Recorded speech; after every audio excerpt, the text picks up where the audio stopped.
Coming to the question, in a class test, the sum of Shefali's marks in mathematics and English is 30. Had she got 2 marks more in mathematics and 3 marks less in English, the product of their marks would have been 210. Find her marks in the two subjects.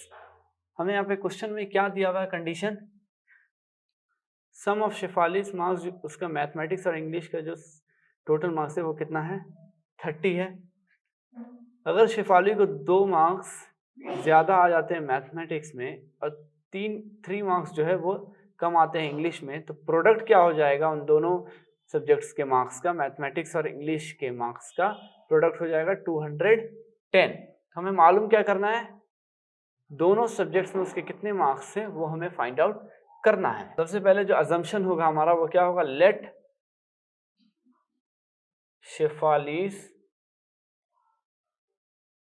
marks in maths is equal to x, then Shefali's marks in English ये क्या हो जाएगा? is equal to, English में क्या हो जाएगा? दोनों का सम कितना था? 30। एक का अगर हमें पता है x तो दूसरा क्या हो जाएगा? 30 माइनस x। ठीक है। फिर क्वेश्चन में फर्दर क्या बताया गया? Had she got 2 marks more in mathematics. जब 2 मार्क्स ज्यादा हो जाएंगे मैथमेटिक्स में तब क्या होगा? If 2 marks will be more in maths, तो मार्क्स क्या हो जाएगा? x plus 2। सेकेंड कंडीशन क्या है? 3 मार्क्स लेस इन इंग्लिश। यहां पे हम लिख लेंगे if 3 marks less in English. ठीक है। उस केस में क्या होगा? जब इंग्लिश में 3 मार्क्स कम आएंगे तो ये हो जाएगा 30 minus x minus 3, this equals to 30 minus 3 27 minus x. According to question के अकॉर्डिंग क्या होगा? जैसा कि हमें क्वेश्चन में क्या दिया? Product of their marks would have been 210। Product, तो ये हो जाएगा प्रोडक्ट आपका x प्लस 2 मैथमेटिक्स के मार्क्स का इंटू 27 माइनस एक्स इंग्लिश के मार्क्स का। इन दोनों का प्रोडक्ट कितना आ गया? 210। ठीक है। दिस इंप्लाइज, अब अगर हम इसको मल्टीप्लाई करें तो क्या आएगा? x into 27x minus x into x square plus 2 into 27 54 plus minus minus 2 into x 2x is equal to 210। This implies, अब हम क्या करेंगे? लेफ्ट हैंड साइड के जितने फैक्टर्स है सबको राइट हैंड साइड में शिफ्ट कर देंगे। क्यों? ताकि जो माइनस एक्स स्क्वायर है ये पॉजिटिव एक्स स्क्वायर हो जाए और एक सिंपलेस्ट फॉर्म हमें क्वाड्रेटिक इक्वेशन का मिल जाएगा। ये हो जाएगा एक्स स्क्वायर 27x माइनस 2 आपका हो जाएगा 27x minus 2x 25x, right hand side में जाने के बाद मिल जाएगा minus 25x plus 210 minus 54 is equal to 0। This implies x square minus 25x plus 210 minus 54 ये हो जाएगा आपका 156 इज इक्वल्स टू 0। अब इसको हम फैक्टराइजेशन मेथड के थ्रू भी कर सकते हैं। जैसा कि आपके यहाँ आपके पास जो कांस्टेंट टर्म है वो कितना है? 156। कोएफिशिएंट ऑफ एक्स स्क्वायर कितना है? 1, मीन्स 1 इंटू 156 करेंगे तो 156।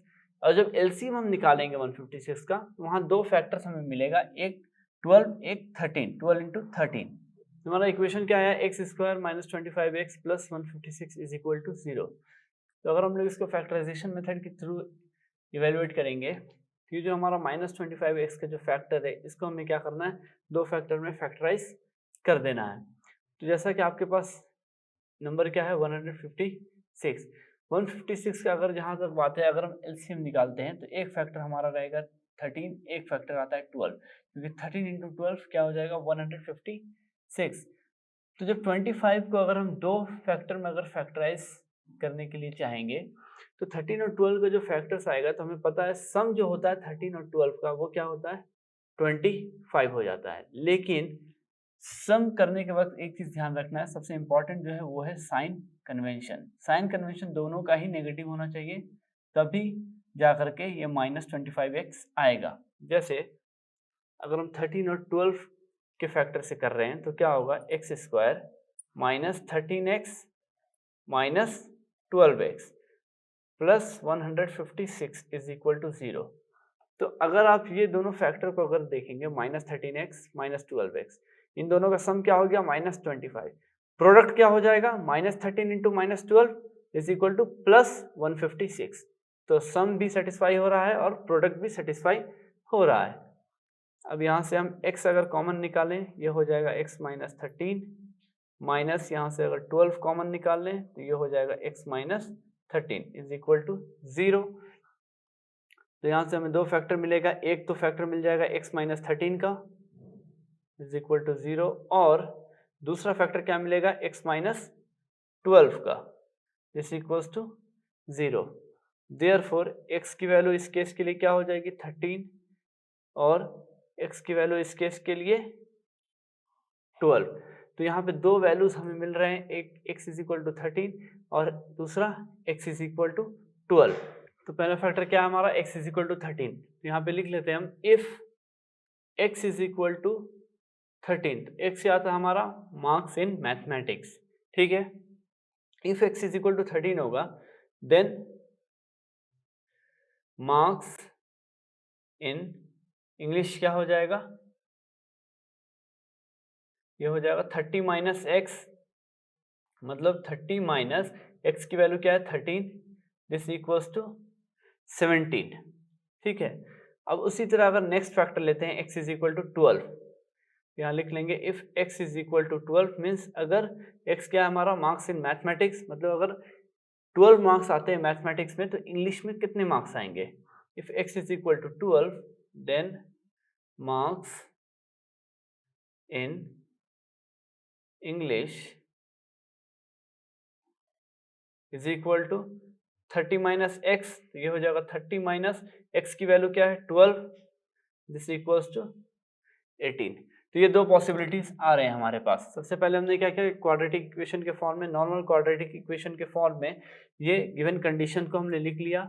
उसके बाद फैक्टराइजेशन मेथड के थ्रू हमें x की दो वैल्यूज मिली, x इज इक्वल टू 13 और x इज इक्वल टू 12, दोनों ही वैल्यू पॉजिटिव है तो मार्क्स क्या हो सकता है पॉजिटिव में आ सकता है, इसलिए दोनों ही वैल्यूज डिफाइंड वैल्यूज हैं। तो हमने क्या किया, सबसे पहला x इज इक्वल टू 13 लिया जो कि मार्क्स इन मैथमेटिक्स। तो अगर 13 अगर मार्क्स आता है मैथमेटिक्स में तो इंग्लिश में कितने मार्क्स आ जाएंगे शिफाली को, 30 माइनस एक्स मीन्स 30 माइनस 13, ये हो गया 17। उसी तरह सेकंड केस में अगर मैथमेटिक्स में 12 मार्क्स है तो इंग्लिश में कितने मार्क्स हो जाएंगे 18।